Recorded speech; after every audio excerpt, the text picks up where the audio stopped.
Welcome to Thailand. You're from Singapore. Have you been here before? Yes. For them. First time. All from Singapore. Yes. From Wat Yannasangwararam. Okay. Did you attend some of my Skype session? Attended your live session. Okay. So now you can come and see me live. That's the purpose. I hope you see the same person. Yeah, of course. Better. So how many of you are here? 10 of us. 10 of us. And what is your itinerary? We came here actually for the consecration of one of our resident monk new temple in Phetchabun. So since we are here, we say welcome, pay respect to you. Is he a Singaporean? No, Thai. Thai, Phetchabun. Phetchabun, Prakriti. Does he have any connection with Ajahn King? He's our Wat Palila resident monk. Oh, I see. For many years. And what is he doing here? Consecration for what? He built a new temple in Phetchabun. I see. Yeah. So he's not staying at Wat Palila anymore? So he still does. But he just come here to consecrate the new temple. No, because that's his hometown. Oh, his hometown. So he has been in Wat Palila for I think 15 years? 20 years, I see. Years. So I think he's now 60 years old. So probably preparing for his retirement. Does he do any teaching while he was in Wat Palila? They mainly do more chanting in the morning and evening. And a little bit of Dhamma talk over the weekend. So he's just there so you can make merit, give food, offer food. Offer food. Offer food. But he doesn't conduct any meditation classes. No. No. It's more the Dhamma, City monk. City monk. Yeah. Dhamma yoga. More Dhamma. Whereas Ajahn King more Mahanikai. Yeah, we were with Ajahn King this morning. Where is he now? He's now in Bangkok. He's going back next week or week after next for the temple AGM. Yeah, he sent me a letter inviting me to give a talk on the 9th of August. It's our national day. Yeah. Singapore national day. Yes. On that day, you're supposed to have some mass ordination. Yes, 55 months. And I was supposed to give some instruction to the new monks. Yes. 55. Actually, they wanted 50, so they are oversubscribed. And it's our Singapore 50th anniversary, so we call it SG50. Is it what you call Independent Day? Or? Yes, Independence. 50 years of 50 independence. Yeah. Very good. So we hope you can make it. Yeah. You're coming?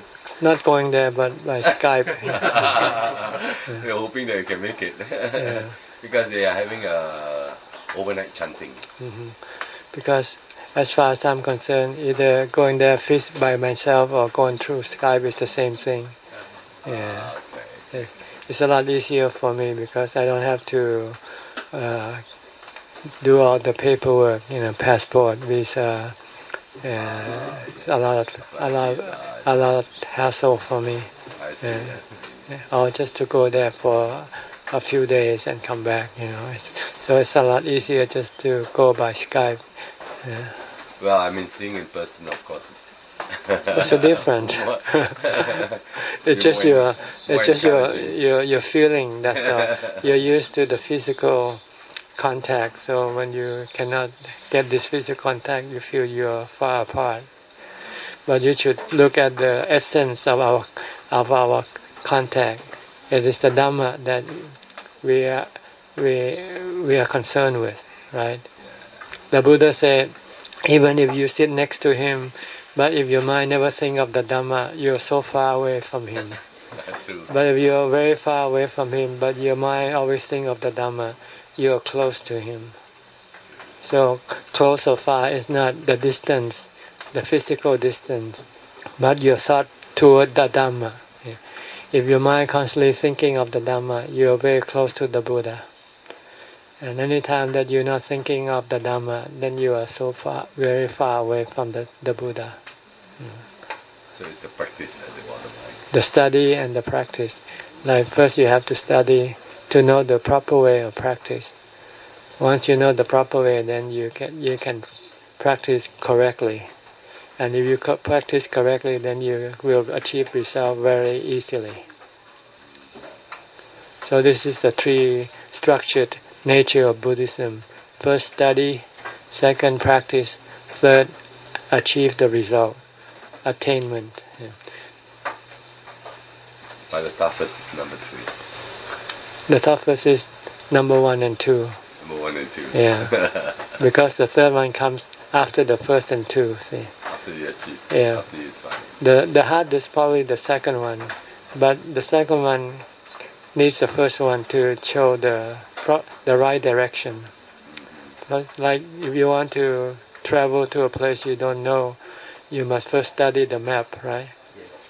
Once you know the direction, then you can take off and travel to the destination you want to go, and you'll get there without losing any time, or you won't be lost, because you know exactly where to go or how to go. But if you don't study first, then you might not go to where you wanted to go, get to where you want to go, because you might go in the opposite direction. So studying is the first important thing. Listening to Dhamma talks, especially from the masters, from those who have attained. There's a lot different listening to instruction from those who truly knows and who just imagine that they know. It's different thing. How can you tell the difference between the two? Well, it's just like anything. If you are a merchant dealing with diamonds, you have to study how to judge which is the real, genuine, and so you have to study. You have to ask people who knows how to judge, how to decide which one is genuine, which one is not. So we know, because once you come into you come here, you have already learned a lot. You know Ajahn Man, you know Lung Ta Mahabua. So you know these monks that really know. Because you have studied, you have heard from other people. See.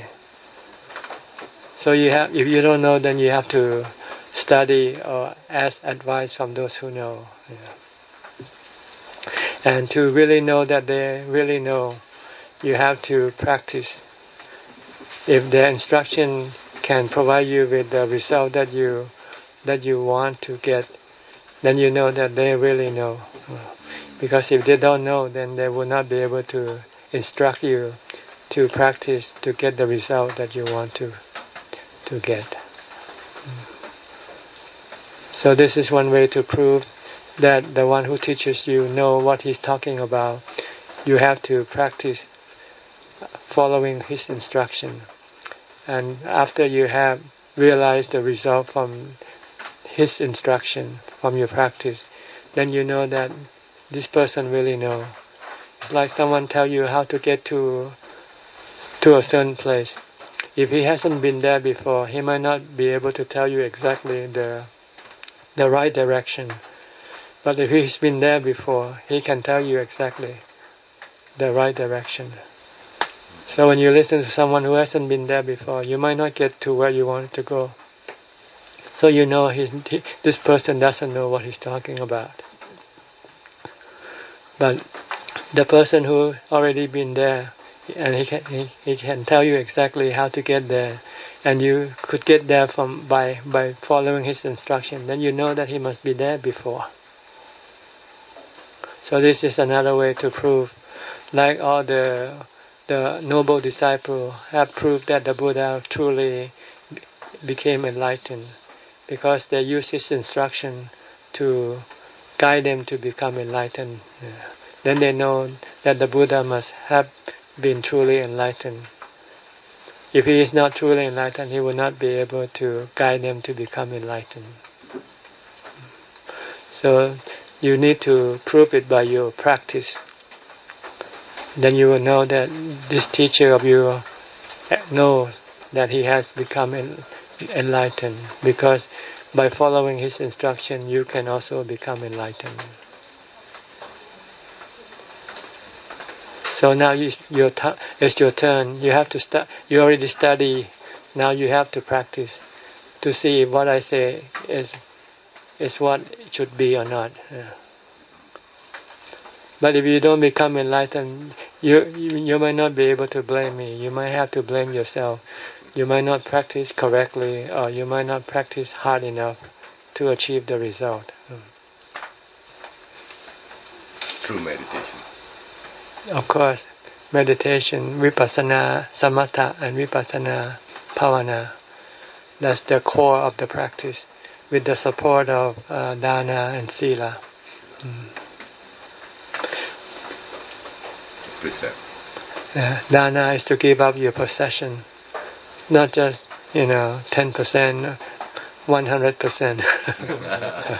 Give up everything, so you can be free and ordain, and not disrobe. If you ordain and then you disrobe, what's the point of ordaining anyway, right?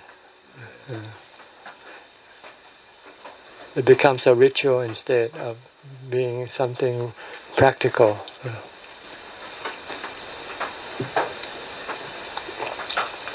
So, is there anything else I can do for you? Any questions? Any questions, anybody?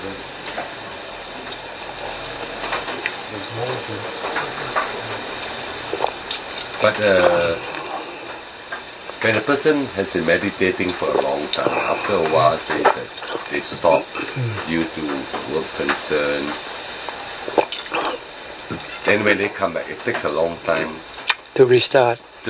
Yes, just like the computer. When you turn off the computer, it takes a while to restart. How to get back as soon as even you keep on practicing, the mind just cannot bring you to the origin. Don't stop. See, just keep on continuing practicing. But as I say, sometimes stop because of work. Then you have to reboot. You have to restart.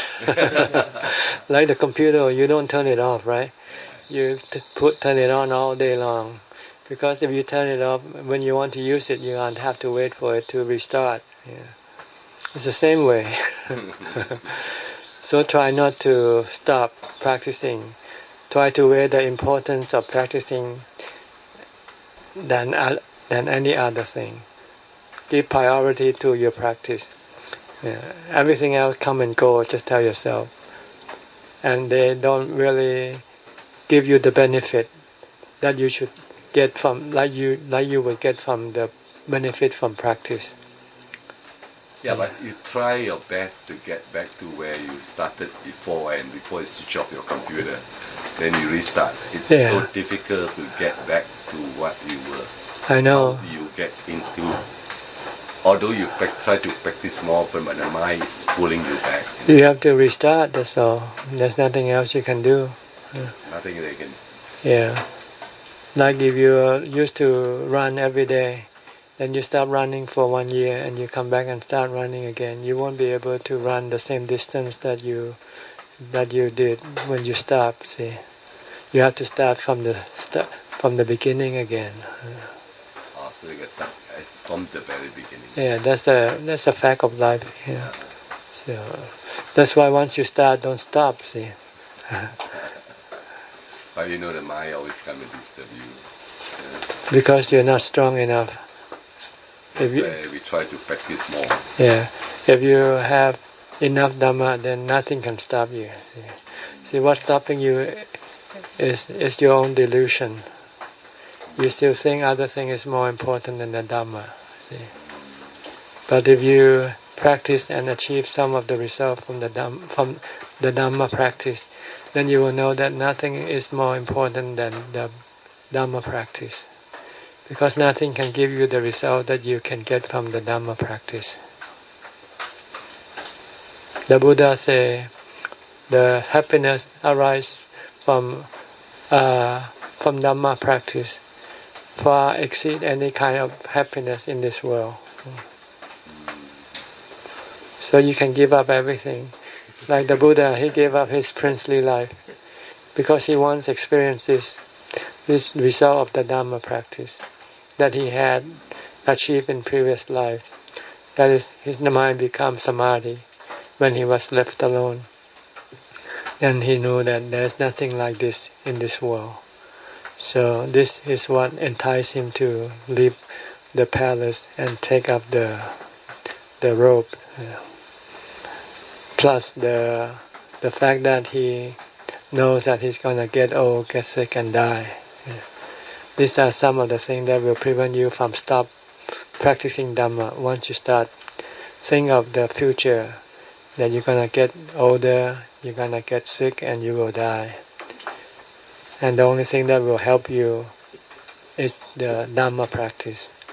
Because when you have Dhamma, then you will not be affected by the sickness, aging, and death of the body. So you should constantly reflect on your future, your physical future, your body future. That the body is gonna get old, gonna get sick, and die. Yeah. And the only thing that can help you to make you not become affected by this is the Dhamma practice. Okay? Yeah. Any more questions? Anybody else? Okay, then what is your next destination from here? Next destination after this we just travel tour around. Sightseeing. Sightseeing and all this. Most of them haven't been here. And when do you leave for Singapore? Some of them leaving tomorrow. Myself leaving day after. Then the last group will leave on the 17th. How many of you all come? Actually, total the group from Singapore that attended the consecration is about 100 over people. Oh, over 100. I see. Singapore and Singaporean Thai. Oh, I see. He's also married to Singaporean and so a Thai group. And then you separate into small groups. Yeah, no, they all did on their own. We organize our own little group. But you come all together, this small group from Singapore? Yeah, I organize this small little group here. I see. Yeah. And they were keen to come. When you're in Singapore, you go to Wat Palelai regularly? Very regularly. Are you part of the committee? I'm not. Helping up the committee sometimes. Helping them, then do more dana whenever I got time. Maybe 3 times a week or 4 times a week. And I travel up to Australia to see my grandchildren. Okay. Yeah. Okay. All right. Then.